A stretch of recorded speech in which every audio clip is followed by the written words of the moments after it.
In the dead of night or the light of day, people can vanish without a trace. And sometimes what's left behind is more disturbing than the disappearance itself.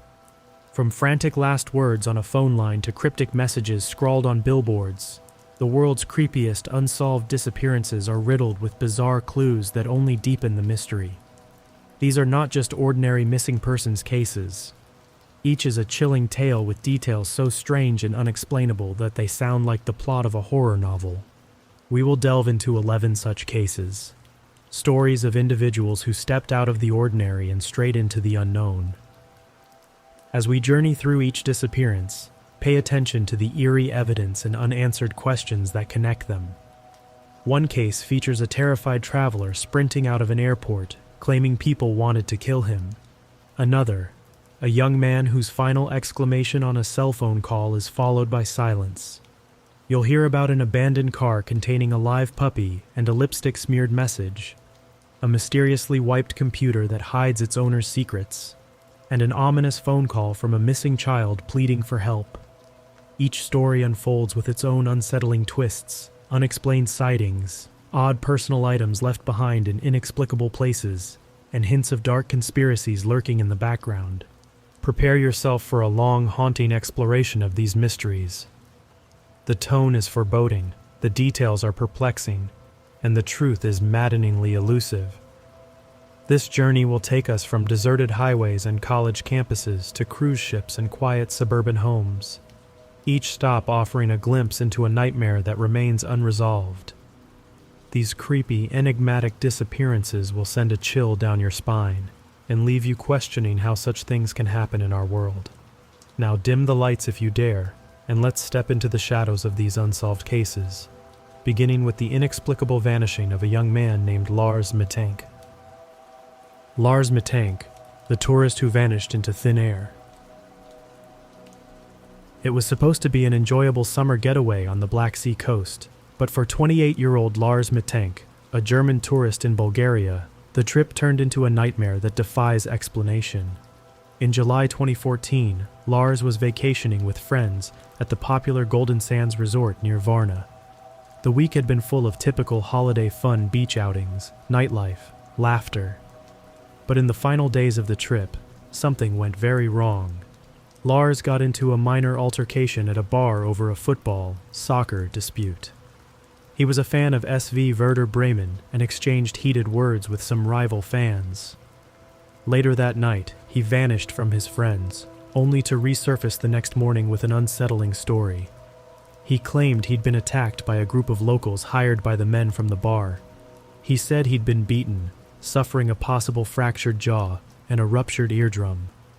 Because of the ear injury, a resort doctor advised him not to fly immediately. Lars insisted his friends go home without him as scheduled, promising he would be fine alone for a couple more days until he could safely fly. Left on his own in a foreign country, Lars began to behave strangely. He checked into a cheap hotel in Varna to wait for his ear to heal, but that night, he became extremely paranoid. He called his mother in Germany in a hushed, urgent tone and whispered that people were trying to kill him, begging her to cancel his credit cards. On the hotel's security cameras, Lars can be seen pacing the halls nervously, peering out windows, and hiding in an elevator as if evading someone unseen. Around 1 a.m., he abruptly left the hotel without his belongings, only to return an hour later, still agitated. By dawn on July 8th, Lars was determined to catch a flight home. He texted his mother that he was headed to the airport.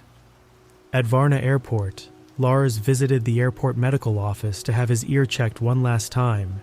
He was acting anxious and erratic. The doctor, Dr. Kosta Kostov, later recalled that Lars seemed nervous and paranoid. As the exam was underway, a construction worker entered the room. The airport was undergoing renovations, and something in Lars snapped. His face filled with terror. "I don't want to die here. I have to get out of here," he suddenly shouted before bolting out of the doctor's office. Without any warning, Lars sprinted out of the terminal, abandoning his luggage, passport, wallet, and phone. Airport security cameras captured him in his yellow t-shirt, darting past bewildered travelers. The footage shows Lars running at full speed out of the building and into the parking area, then climbing a fence and disappearing into a field of tall grass that borders a dense forest. In those few moments, Lars Mittank, a young man on his way home, vanished into thin air. Despite exhaustive searches of the area, no trace of Lars was found beyond that chilling CCTV video. It's as if the forest swallowed him up. His distraught mother flew to Bulgaria to aid the search, but came up empty-handed. Over the years, there have been numerous reported sightings, a hitchhiker matching his description here, a transient man resembling him there, but none have ever been confirmed. The bizarre circumstances of Lars's case have spawned countless theories. Did he suffer a mental breakdown or hallucinations possibly induced by medication or an undiagnosed condition? Some doctors speculated that an antibiotic he'd been prescribed, cefprozil, can rarely cause psychotic side effects, though it was unclear if he even took any pills. Or was Lars truly being followed and threatened as he believed? If so, who were they, and did they ultimately catch up to him? Could criminals have been after him, or was it paranoia taking hold? One theory posits that Lars, in a panic, might have fled into the woods and accidentally died from exposure or an injury, his body somehow missed by searchers in the thick terrain. Bulgaria's summer heat can be brutal, and without his wallet or passport, he may have succumbed to the elements. Yet, hope lingered for years that Lars might still be alive, perhaps wandering with amnesia or hiding out. The internet latched onto the eerie airport footage, making Lars Mittank something of a legend, dubbed the most famous missing tourist on YouTube due to the millions of views of his last known moments. His case is frequently shared by armchair detectives and true crime aficionados, all haunted by the sight of that lone figure fleeing as though pursued by invisible demons. To this day, the fate of Lars Mittank remains a chilling enigma. Was he truly in danger from outside forces, or was he running from delusions born inside his own mind? The image of Lars sprinting out of an airport, eyes wide with terror, is a scene straight out of a nightmare, one that ends without answers. As we leave the mysterious forests of Varna behind, our journey of unsettling disappearances continues. Next, we head to North Carolina, where another young man's fate is entangled with a set of clues so bizarre they sound like fiction. Zebb Quinn, the car with lipstick and a puppy. On a winter night in the year 2000, Zebb Quinn clocked out of his shift at a Walmart in Asheville, North Carolina, and met up with a friend for what should have been a routine errand. The 18-year-old Quinn had plans to go check out a Mitsubishi Eclipse he was thinking of buying, and his co-worker Robert Jason Owens offered to come along in a separate car. It was January 2nd, just after the new year. The two young men drove off in separate vehicles into the chilly evening, keeping in touch via their car headlights and presumably occasional stops. Sometime around 9:15 p.m., while en route, Zebb flashed his headlights indicating he needed to pull over. He told Owens that he had gotten a page, this was 2000 when pagers were still used, and had to return a call. Zebb drove to a nearby gas station to use a payphone. According to Owens, when Zebb returned from the phone, he seemed agitated and said he had to cancel their plans and head home. He supposedly sped off, rear-ending Owens' truck accidentally in his rush. That was the last time anyone saw Zebb Quinn in person. When Zebb failed to show up for work the next day or contact his family, he was reported missing. The story took an even stranger turn 2 weeks later, when his Mazda protege was discovered abandoned in the parking lot of a local restaurant. The sight that greeted investigators was utterly perplexing. The car's headlights had been left on, and the doors were locked. Inside, police found Zebb's pet Labrador mix puppy, alive and unharmed, sitting in the vehicle. Perhaps most bizarre of all, a large drawing of two lips, like a cartoonish lipstick kiss, and 2 exclamation points had been scrawled in pink lipstick on the car's back windshield. The odd graffiti in the presence of the puppy, which did not belong to Zebb, it was not his dog, immediately signaled that this was no ordinary abandon and run scenario. It looked almost like a message or a cruel prank. Investigators also found a hotel keycard and several empty drink bottles in the car, but those clues led nowhere. The unsettling condition of Zebb's car left family and detectives equal parts baffled and disturbed. Why would someone leave a live puppy in a missing man's vehicle and scribble lipstick markings on the glass? Some wondered if it was a calling card from an abductor or killer, meant to taunt the police. Others thought it could be an elaborate hoax to mislead investigators. Suspicion naturally turned toward Robert Jason Owens, the last person to see Zebb alive. Owens told police about the page that Zebb supposedly received and his abrupt departure. Interestingly, phone records later showed that Owens himself had placed a call to Zebb's pager around the time they stopped at the gas station. Owens claimed this was at Zebb's request to test the pager, but it added a whiff of premeditation to the story. Furthermore, the day after Zebb vanished, Owens was treated for a head injury and broken ribs, which he said were from a second car accident he got into, but no report of such an accident was filed. Over time, these inconsistencies painted Owens as a person of interest. Years went by with no sign of Zebb Quinn's whereabouts. His disappearance became one of Asheville's most infamous cold cases. Rumors swirled. Some people whispered that Zebb had been in a secret relationship and this might have been a crime of passion. Others suspected a drug deal gone wrong or a kidnapping. The peculiar clue of the lipstick kiss had amateur sleuths crafting theories about jealous lovers or psychopathic pranksters. Through it all, Zebb's mother never gave up seeking answers. A breakthrough, or at least a shocking development, finally came 17 years later. In 2017, Robert Jason Owens was indicted for Zebb Quinn's murder. Owens, it turns out, had gotten into other trouble with the law. He was convicted for an unrelated double homicide of a couple in 2015. Facing charges, Owens struck a plea deal in Zebb's case in 2022, admitting to being an accessory after the fact. According to what emerged in court, Owens alleged that Zebb had been killed as part of a murder-for-hire plot. The story Owens told was that a third person, the jealous boyfriend of a woman whom Zebb had a flirtation with, had ordered his uncle to kill Zebb, and Owens had only helped dispose of the body.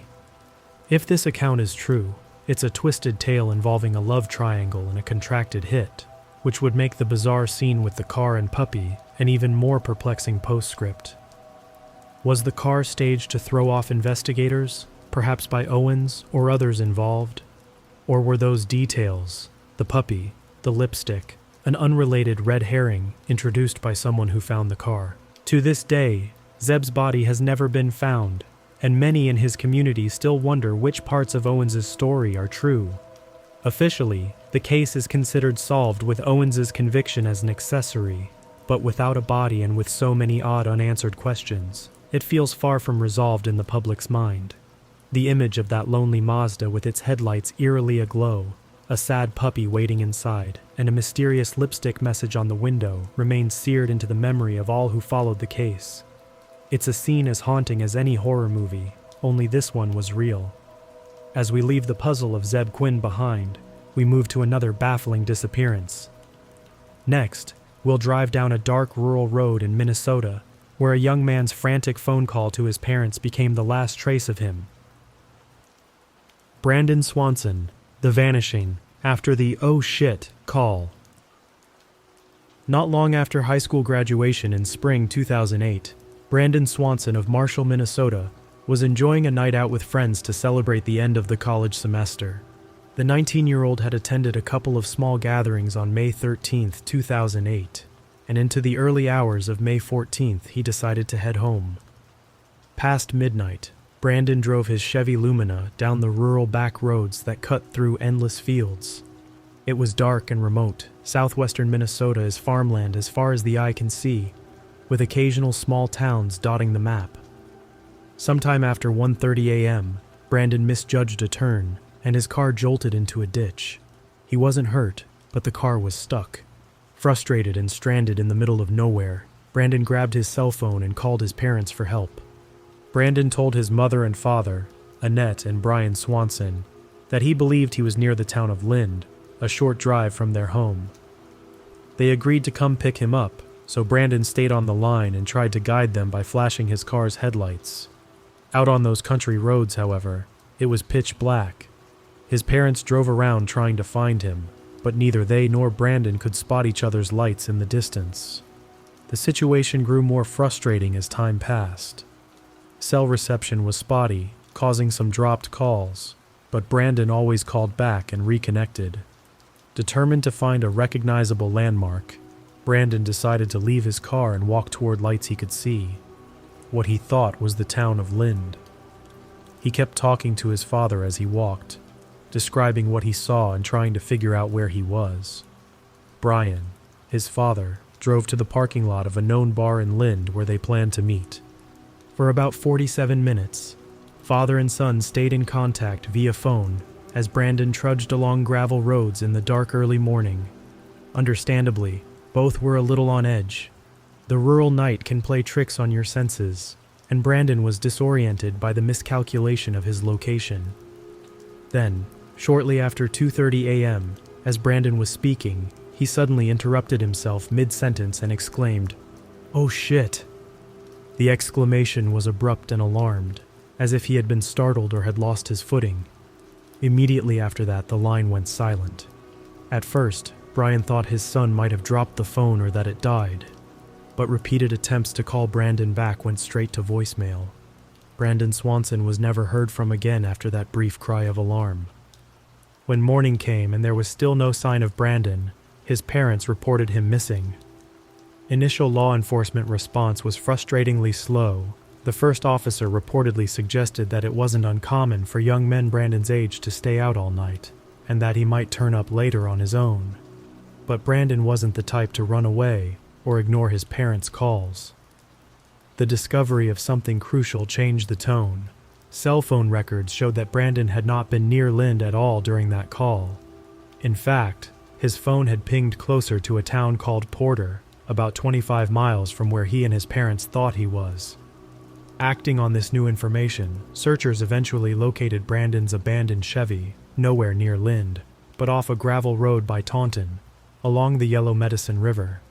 This deepened the mystery. Brandon had been mistaken about his position, likely due to the flat landscape and darkness. If he was walking toward what he thought was Lynn, he might actually have been heading toward an entirely different set of lights. Despite massive search efforts, including hundreds of volunteers, trained dogs, and later even search teams over multiple years, no trace of Brandon has ever been found. The leading theory is that Brandon may have fallen into the Yellow Medicine River that night. Perhaps the "oh shit" was uttered as he accidentally slipped into a creek or riverbank in the dark and cold water. The river was high that spring and could be treacherous. However, extensive searches of the water and surrounding area failed to find his body. Not a shoe, not his phone, nothing. It's as if the earth opened up and swallowed him after that anguished exclamation. Some have speculated about other possibilities. Could Brandon have stumbled upon something or someone in those desolate fields? For instance, fallen down an unmarked well or been the victim of foul play? There's no evidence of a crime, but the complete lack of evidence of anything is perplexing. Brandon's disappearance led to changes in Minnesota law. His parents lobbied for Brandon's Law, which was passed in 2009, requiring authorities to take missing adult cases seriously and begin investigations promptly, even if the person is over 18. The Swansons, who heartbreakingly had to drive home night after night with an empty back seat, turned their tragedy into advocacy to help other families. Yet for them, and for those who have followed the case, an eerie cloud hangs over that stretch of rural road. The mental image is chilling. A lone young man on a dark night, breath visible in the cold air, walking toward distant lights under the vast, starry sky, when something unseen causes him to gasp, "Oh shit," in terror, and then he's gone. The unresolved ending to Brandon's story continues to torment all who seek to understand it. As we leave this dark Minnesota road behind, our path leads next to a college campus, where another young man stepped out for a moment and never returned, and where a computer's erased data provides a sinister hint at what might have happened. Joshua Guimond, the college party and the erased hard drive. On a cold November night in 2002, Joshua Guimond walked away from a small gathering of friends at his college campus and into oblivion. Joshua was a 20-year-old student at St. John's University in Collegeville, Minnesota, a quiet campus surrounded by woodlands and lakes. On the night of November 9th, 2002, he had been at a dorm apartment party with friends, enjoying a few drinks and card games. Sometime near midnight, Joshua stepped out of the gathering, possibly to walk back to his own dorm a short distance away. He left without saying anything unusual. Maybe he intended to use the bathroom or get some air or simply head home. The path back to his dormitory would have only taken a few minutes, crossing a short bridge by a lake. But Joshua never made it back. By the next day, when friends realized he hadn't been seen and missed a planned meeting, alarm bells rang. The search for Joshua began, combing the campus, nearby woods, and the waters of the adjacent Stumpf Lake, but nothing was found. The initial assumption was that Joshua might have fallen into the lake while walking back, since a bloodhound did pick up his scent near the bridge over the water. Yet repeated dives turned up no body.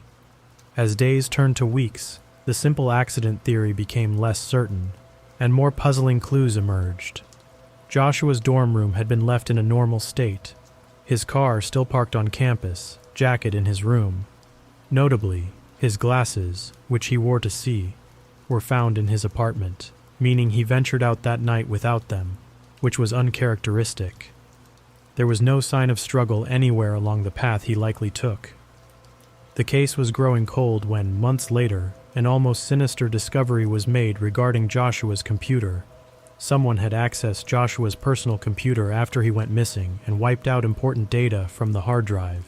Specifically, investigators determined that files in the web browser and other pieces of data had been erased using a disk cleaning program, and the records showed this happened days after Joshua disappeared, at a time when Joshua himself obviously wasn't there to do it.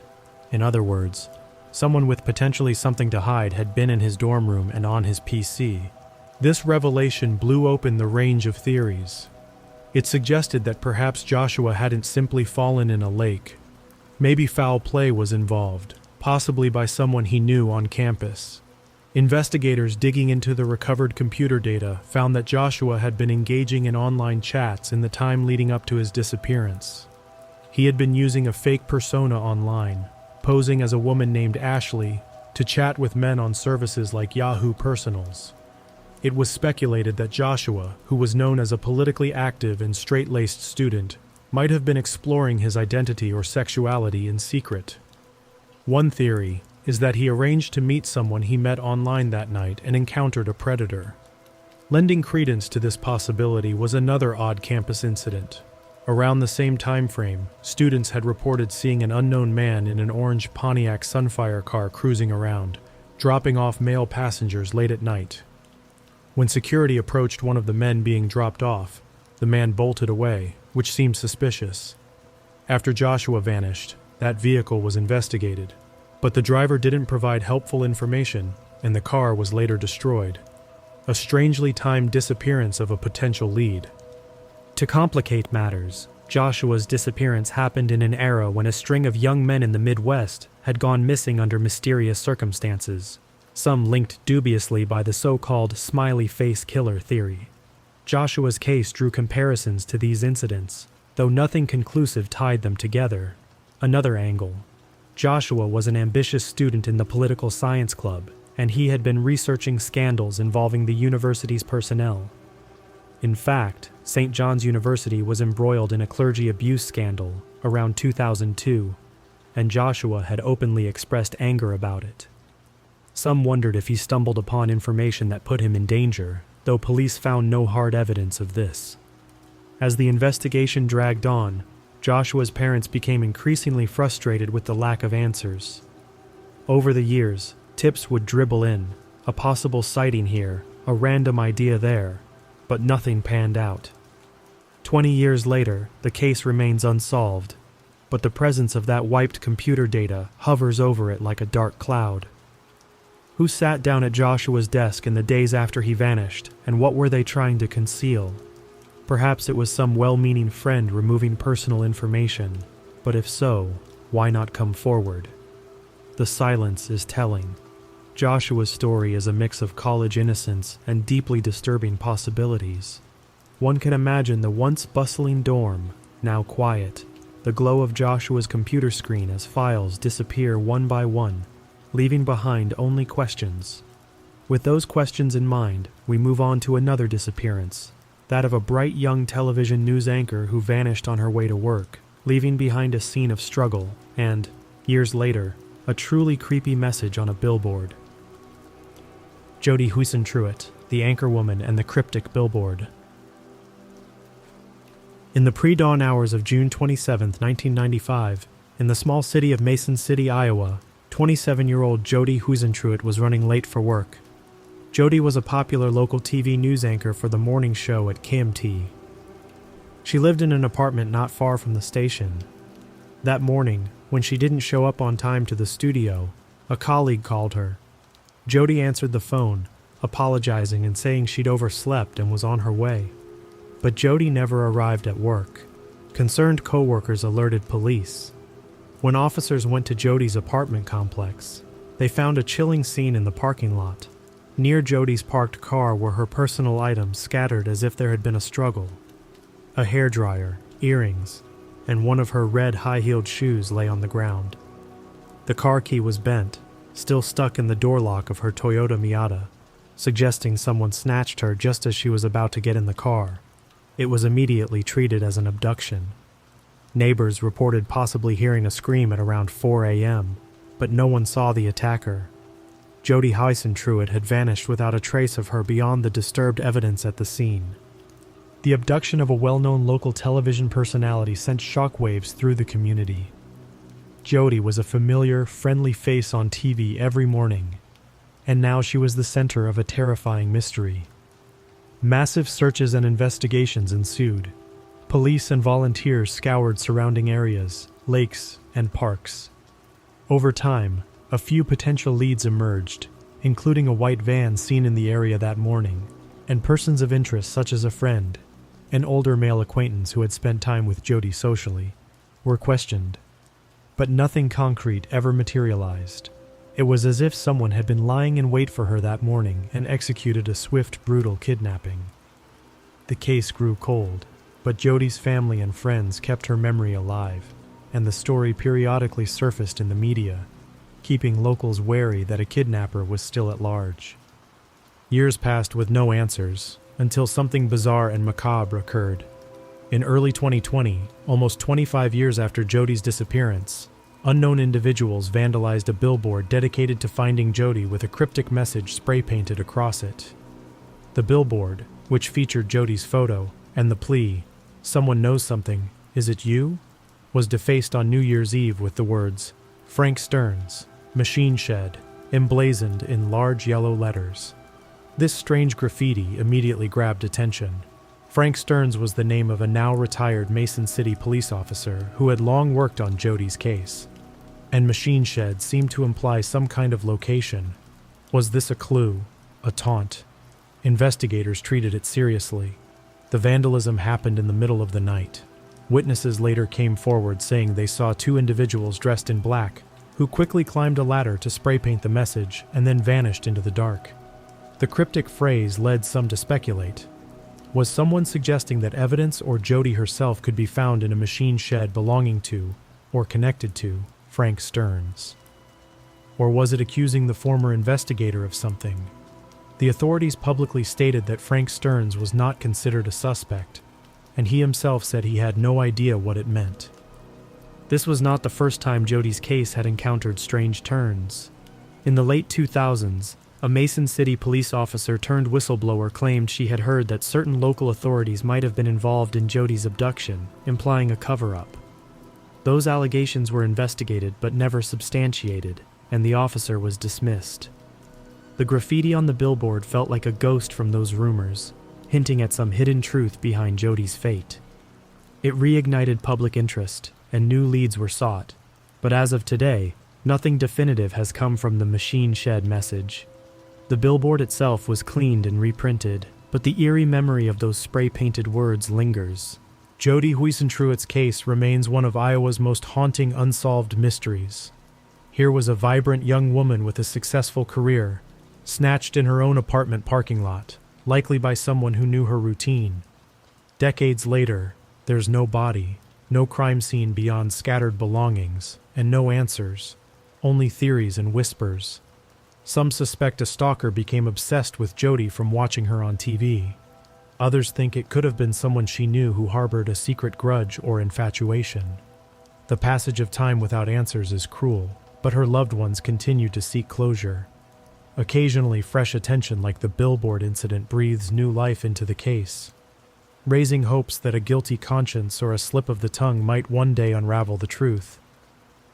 Until then, the image of that lonely red shoe by Jodi's car and the eerie graffiti calling out from a billboard serve as reminders that this story isn't over.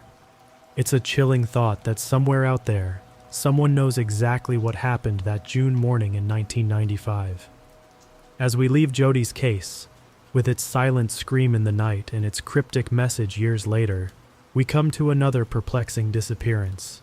Our next story takes us to Columbus, Ohio, where a young man entered a bar and seemingly never came out, leaving behind one of the most baffling surveillance videos ever seen.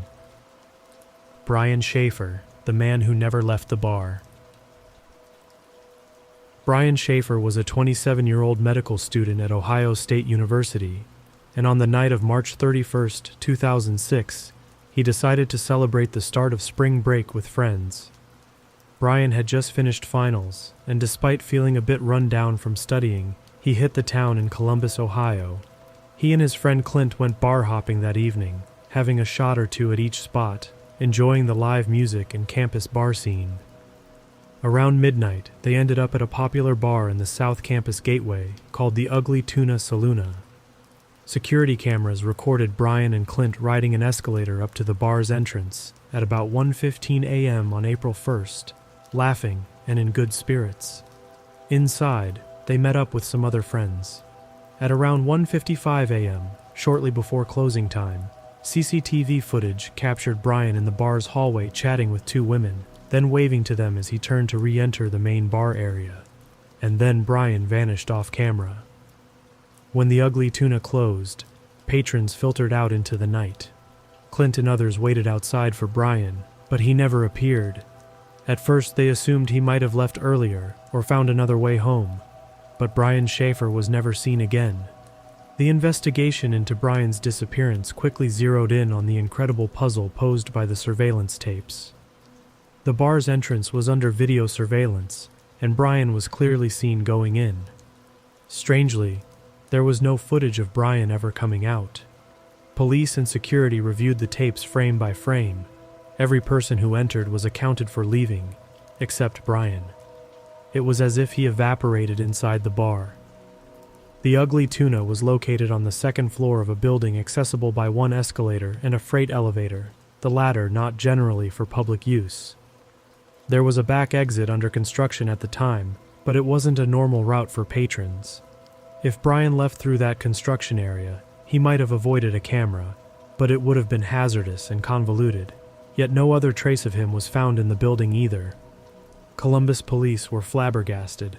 How does a grown man disappear from a crowded bar without a single camera catching where he went? Brian's family and girlfriend were devastated. He had planned a trip to Miami with his girlfriend that following Monday, and in fact, she kept calling his phone in the days after, hoping he'd answer. In a spooky detail, one time the phone actually rang and pinged a cell tower briefly, but it was later thought to be a glitch in the system rather than a real connection. Extensive searches were conducted in the area: dumpsters, alleyways, roofs, underground tunnels, even the sewer system, in case Brian had accidentally gotten into a restricted area or met with foul play after leaving. Nothing turned up. It was as if Brian had walked into an invisible portal. Over the years, numerous theories emerged.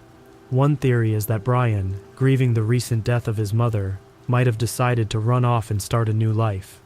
However, he left behind his car, his glasses, and other essential belongings, and he was about to graduate med school, making this seem unlikely without at least contacting someone eventually. Another theory posits that Brian might have been the victim of a crime after leaving the bar, perhaps a robbery or attack, and that somehow the cameras missed him exiting, or he exited in disguise.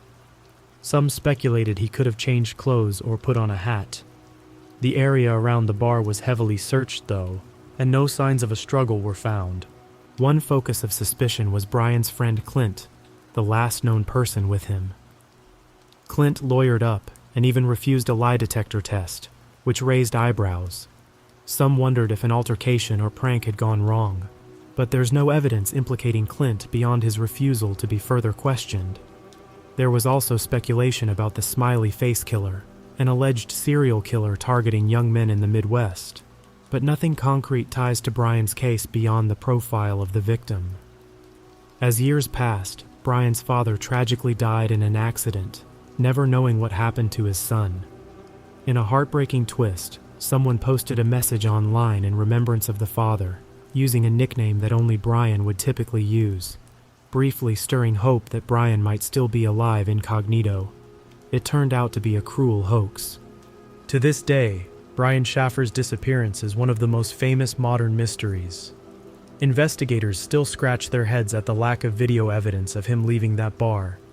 The phrase "he never left the bar" has almost become legend in true crime circles, symbolizing an utterly confounding case. Was Brian somehow hiding in the bar that night, and then slipped out later unseen? Did he fall victim to a perfect storm of blind spots and security cameras and misfortune? Or did he choose to vanish on purpose, achieving a disappearing act that has held up all these years? None of the possibilities are very satisfying or easy to believe. Brian's empty seat at the medical school graduation and the unanswered call of his name remain a somber reminder that behind this bar magic trick of a case lies a real family's grief. As we ponder how a man could be there one moment and gone the next, our journey continues. We now turn to a case at sea, the disappearance of a young woman from a cruise ship, and the sinister clues that surfaced in the years after she went missing. Amy Lynn Bradley lost at sea and the photographs from hell. In March 1998, Amy Lynn Bradley was on what should have been a dream vacation, a Caribbean cruise with her parents and younger brother. The 23-year-old recent college graduate from Virginia was enjoying the sun and sea aboard the Royal Caribbean cruise ship Rhapsody of the Seas. They had departed from Puerto Rico and were en route to the island of Curaçao. Amy was a strong swimmer, a former lifeguard, and an all-around vibrant young woman excited for a new chapter in life. But in the early hours of March 24, 1998, somewhere off the coast of Curaçao, that dream vacation became a family's worst nightmare. The night before, Amy and her brother had gone out to the ship's dance club. There are photographs of Amy from that evening, showing her smiling and having fun. She was last seen around 5:30 a.m., lounging on the cabin balcony after leaving the dance club with a member of the ship's band. When her father checked the cabin at 6 a.m., Amy was asleep on the balcony. But by 6:30 a.m., when he looked again, Amy was gone. The only sign of her was her flip-flops she'd left behind. The Bradleys searched the ship frantically, alerting the crew within an hour. Yet, contrary to what one might expect, the crew did not immediately issue a ship-wide alert or lockdown. The ship docked in Curaçao, and passengers disembarked, which deeply worried Amy's family, as they feared she could be taken off the ship. A massive search of the vessel and the waters turned up nothing. There was no evidence Amy had fallen overboard, and her family insisted she was far too good a swimmer for that to happen without her making it to safety or her body being found. It began to seem more and more like Amy had been removed from the ship against her will.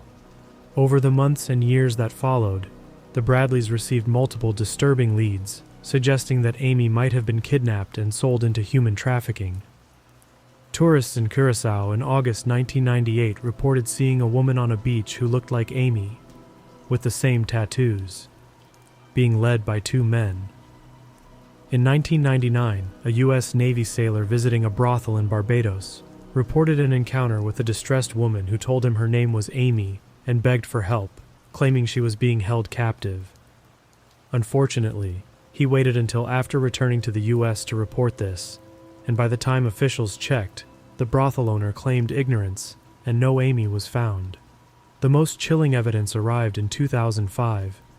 Amy's parents were emailed an image found on an escort service website, a photograph of a scantily clad woman who strikingly resembled Amy.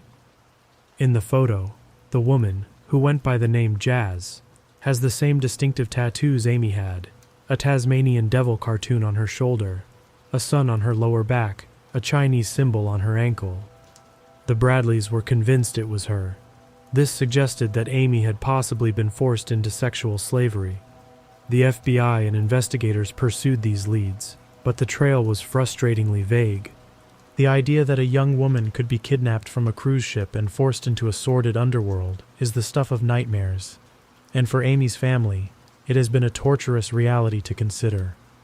Over the years, they have worked tirelessly with authorities, appearing on talk shows and even Dr. Phil to publicize Amy's case.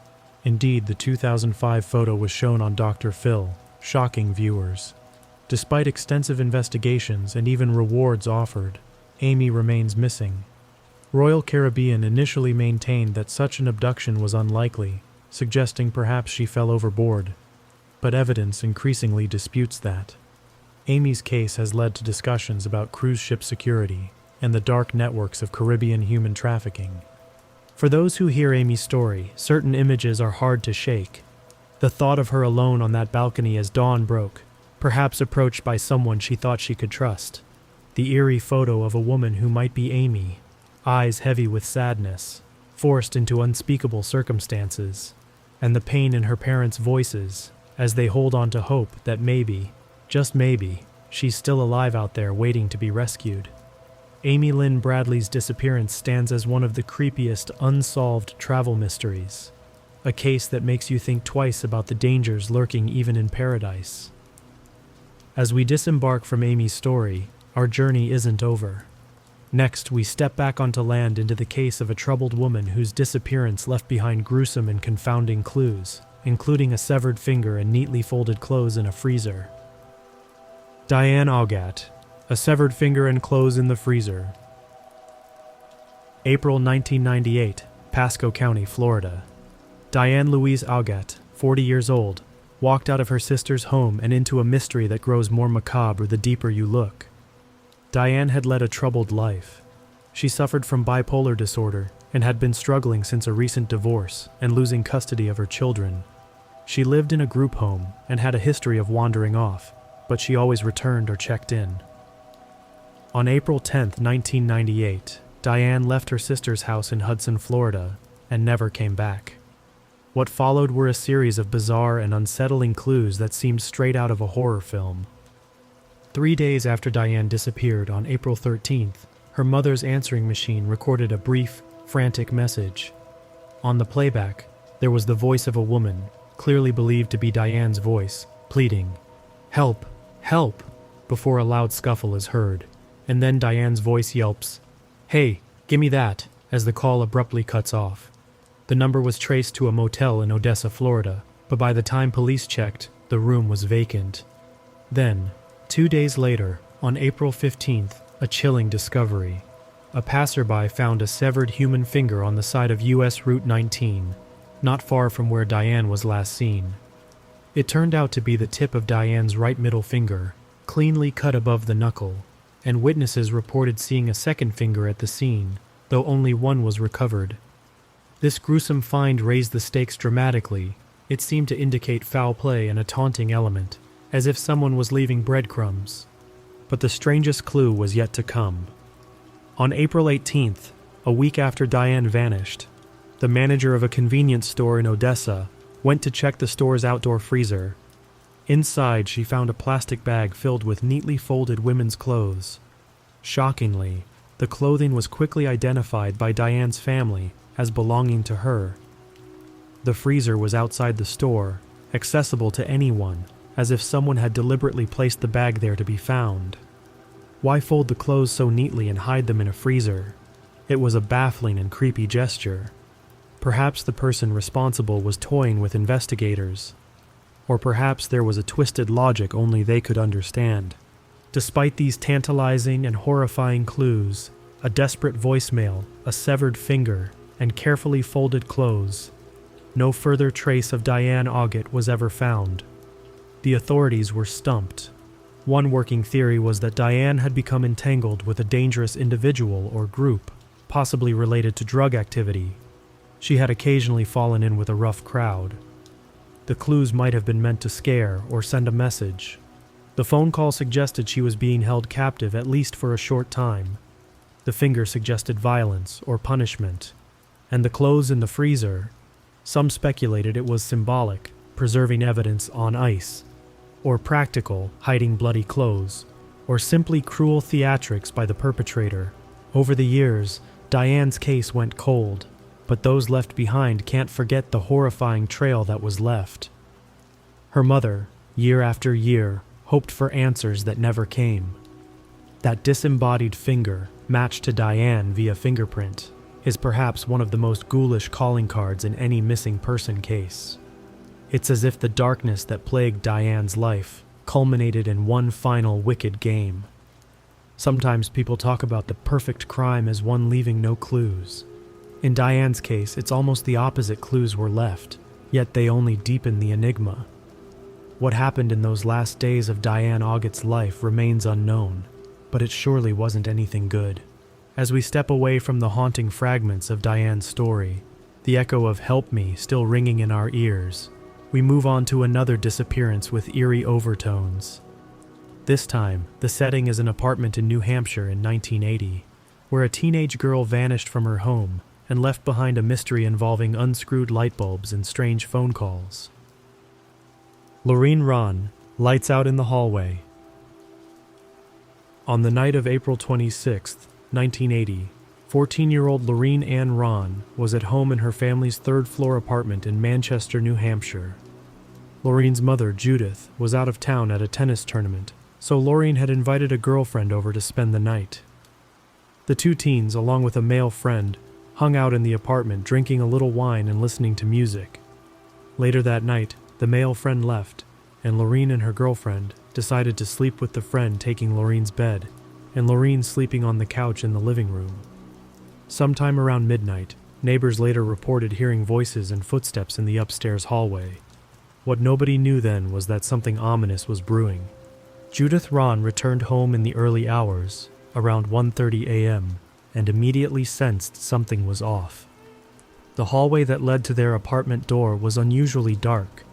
Someone had unscrewed all 3 light bulbs in the corridor, leaving it pitch black. Startled, Judith entered the apartment and found it silent. The visiting friend was asleep in Laureen's bed, but Laureen was nowhere to be found. At first, groggy and confused, the friend assumed Laureen might have just stepped out or was in the bathroom, but she wasn't. The front door was slightly ajar. Outside, Judith noticed that the screen window in the kitchen, which led out to the fire escape, was also open. A sense of dread descended. It looked as if someone had intentionally created darkness in the hallway, entered the apartment, and taken Laureen while her friend slept. Police were called and an investigation launched, but in 1980, forensic techniques were limited. There were few concrete clues. What was clear was that Laureen did not take any of her personal belongings. She left behind her purse, money, and clothes. Given the unscrewed hallway lights, detectives believed it was likely an abductor had prepared the scene to conceal their actions, possibly someone who knew the building or even a neighbor. The case quickly went cold for lack of leads. But then, a series of strange phone calls injected new intrigue into Laureen's story. In the months after the disappearance, Judith noticed several unexplained charges on her phone bill. 3 calls had been placed from her apartment's phone to a number in California. 2 of the calls were to a motel in Santa Ana, California, and 1 was to a teen assistance hotline in Los Angeles. Judith didn't know anyone in California at the time, and certainly Laureen didn't either, at least not to anyone's knowledge. It looked like someone, perhaps the abductor, used Laureen's home phone to dial out west, possibly as a way to check in with accomplices or some central figure. A couple of years later, more bizarre developments. Judith received a call from a woman who claimed to possibly have information on Laureen. This person said that a woman she knew in California went by the name Lori and might be Laureen. The lead never panned out solidly. Additionally, Judith reported that every year around the anniversary of Laureen's disappearance, she would receive a brief phone call in the middle of the night, just silence or faint breathing on the other end, as if someone was taunting her. Whether those calls were pranks or something more sinister remains unknown. Over time, Investigators considered a disturbing theory. Could Laureen have been abducted into a child trafficking or pornography ring? The involvement of California and the call to a teen hotline, which was rumored to be associated with a now-deceased doctor who was implicated in a child pornography business, gave weight to this possibility. Perhaps someone took Laureen across the country. However, no confirmed sightings of her have ever been made. Decades have passed with no answers. Laureen's case sits among the annals of creepy unsolved disappearances because of those inexplicable touches, the carefully unscrewed light bulbs that suggest a careful predator, and the mysterious phone trail leading 3,000 miles away with no clear explanation. Her mother eventually moved away from the apartment, but likely never from the nightmare of that night. To this day, no one knows what truly became of Laureen Rahn. Was it a local culprit who snatched her in the dark, or a far-reaching criminal network that spirited her away? The darkness in that hallway remains, symbolically, as the lack of light shed on her fate. As we move on, our next and penultimate case also involves a young woman and a big city, the disappearance of Corinna Slusser, who was swept up in a dangerous world and sent cryptic cries for help before vanishing. Corinna Slusser, a trafficked teen and a trapped message. In 2017, 19-year-old Corinna Slusser left her small Pennsylvania town seeking excitement and escape in New York City. What she found instead was a nightmare under the bright lights. Corinna had been a cheerleader, a pretty blonde teenager with a winning smile, but she fell in with a rough crowd before graduation and became entwined with an older man who promised to take care of her. By the summer of 2017, she had moved to NYC, specifically to the Bronx, expecting a fresh start. But that man turned out to be a pimp who allegedly lured her into the world of sex trafficking. Corinna was last seen on September 20th, 2017, leaving a cheap motel called The Haven in Queens. After that day, she vanished into the underbelly of the city. In the lead-up to her disappearance, Corinna had shown signs of being in trouble. In August 2017, she had filed a police report against a pimp, the same man who brought her to New York. For assaulting her, he had stolen money from her and choked her, and she managed to get a restraining order. The danger she was in was very real.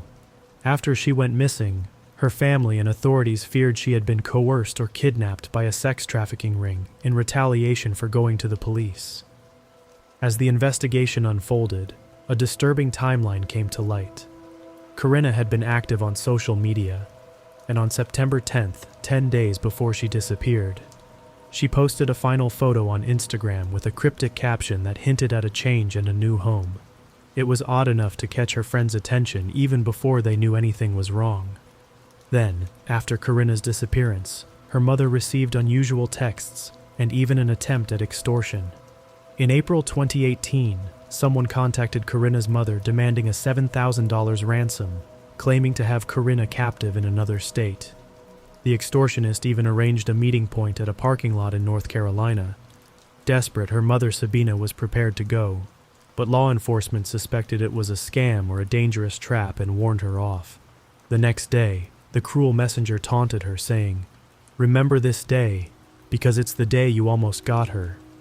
It was a devastating blow, a heartless hoax, or perhaps a genuine warning that slipped through their fingers. Authorities eventually cracked down on the trafficking ring that ensnared Corinna. A man named Ishi Woni, along with others, was arrested and later convicted for sex trafficking.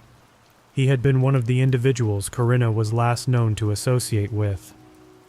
Through recovered messages and evidence, investigators pieced together that Corinna had been advertised online for sex services in the period leading to her disappearance. They suspect that after the police report incident, she may have been moved or sold to other traffickers. There was also an eerie digital clue. Corinna's phone, which her mother got back from police, had all the texts and call logs wiped clean, as if someone deliberately deleted every message remotely. It was as if someone wanted to ensure nothing on that phone could help find her. Additionally, an anonymous letter was mailed to her mother, with a possible sighting of Corinna in Queens after she vanished, but like many leads, it led nowhere concrete. Despite multiple arrests of those involved in trafficking, Corinna herself has never been found. Her disappearance highlights the terrifying reality of modern-day slavery, hiding in plain sight. One day she was a teenager posting selfies and texting her family, and the next she was gone, with only a trail of cryptic posts and chilling messages remaining. The Instagram post Corinna left, showing a girl in a black cap in city traffic, became a haunting symbol of her case. Did she know she was in danger? Was it a coded cry for help? We may never know. For her family, each tease of hope, a text, a ransom demand, a rumor, turned into heartbreak. As we leave Corinna's tragic tale, we turn to our final case, one of a young girl taken from her home in the middle of the night, and a shocking phone call that suggested she was still alive and in terrifying circumstances. Anthonette Cayedito, a child's cry on the line. Our last case takes us back in time and into the quiet suburb of Gallup, New Mexico. On April 6, 1986, 9-year-old Anthonette Cayedito was at home with her mother and younger sisters. It was a Saturday night. The family had reportedly had some friends over earlier in the evening. By 3 a.m., everyone was asleep, or so it seemed. According to Anthonette's younger sister, there was a knock at the door in the dark hours of that morning. Anthonette went to answer it, and the sister heard a man's voice say, "It's Uncle Joe." The family did have an Uncle Joe, but he later said he wasn't at their house that night. As soon as Anthonette opened the door, the sister says 2 men grabbed her and carried her away into the night. The little girl was gone by the time the mother awoke. At first, Anthonette's mother, Penny, told police she had no idea what happened. She'd been asleep and only discovered Anthonette missing in the morning. The only clue from the house was that the front door was left slightly open. Authorities launched a search, suspecting a kidnapping. For a year, there were no major breaks, until something bone-chilling occurred. In April 1987, the Gallup Police Department received a frantic phone call from a young girl. "I'm Anthonette. I'm in Albuquerque," the girl cried, pleading for help.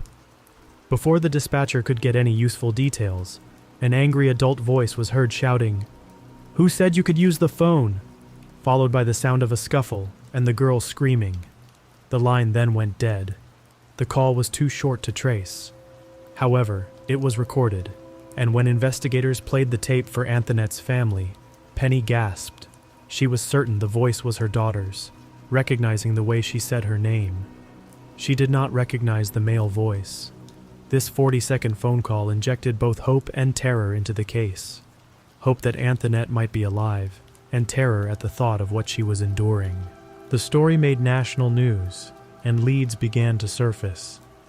There was a reported sighting in 1991 in Carson City, Nevada. A waitress claimed that a couple came into the restaurant with a timid teenage girl.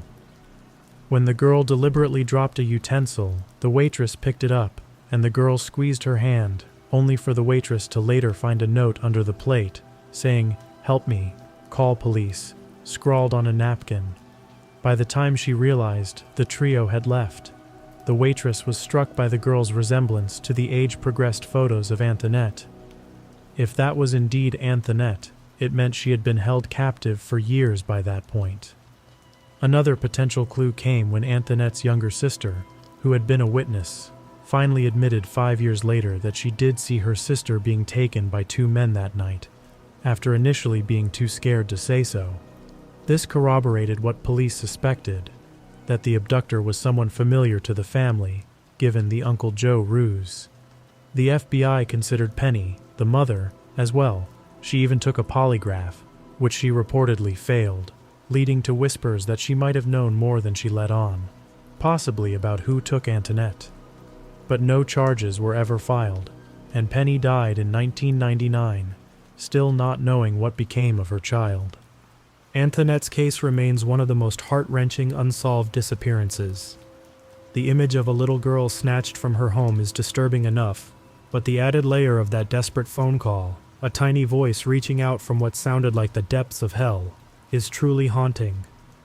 Gallup police still keep the case open, and age-progressed renderings of Anthonette surface every few years to remind the public that she could still be out there, a woman now in her late 40s. who as a child was calling for rescue. Some believe she was likely sold or forced into some kind of trafficking situation, which unfortunately aligns with the other clues of her being seen in captivity.